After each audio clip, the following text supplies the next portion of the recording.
விமானத்தில் குழந்தை அழுதால் மற்ற பயணிகளுக்கு அசௌகரியம் ஏற்படக்கூடாது என்பதற்காக தாய் ஒருவர் செய்த செயல் இணையத்தில் வைரலாகி வருகிறது. சியோல் நகரிலிருந்து சான் பிரான்சிஸ்கோவிற்கு 10 மணி நேர விமான பயணம். அந்த விமானத்தில் 4 மாத குழந்தையுடன் பயணித்த ஒரு தாய் குழந்தை அழுதால் சக பயணிகளுக்கு சங்கடம் ஏற்படக்கூடாது என்பதற்காக சுமார் 200 பயணிகளுக்கு பரிசு பைகளை வழங்கினார். அதில் மிட்டாய்கள், சுவிங்கம், காதுகளில் வைத்துக் கொள்ளும் இயர் பிளக்குகள் மற்றும் முன்கூட்டியே மன்னிப்பு கேட்கும் ஒரு குறிப்பும் இருந்தது. இதை கண்ட பயணிகள் சற்று வியப்படைந்தனர்.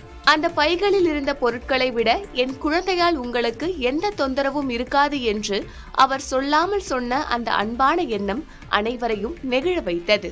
இந்த சம்பவம் பச்சிளம் குழந்தைகளுடன் பயணம் செய்வது எவ்வளவு சவாலானது என்பதையும் மற்றவர்களுக்கு சங்கடம் ஏற்படக்கூடாது என நினைக்கும் பெற்றோரின் மனநிலையையும் வெளிச்சத்திற்கு கொண்டு வந்தது.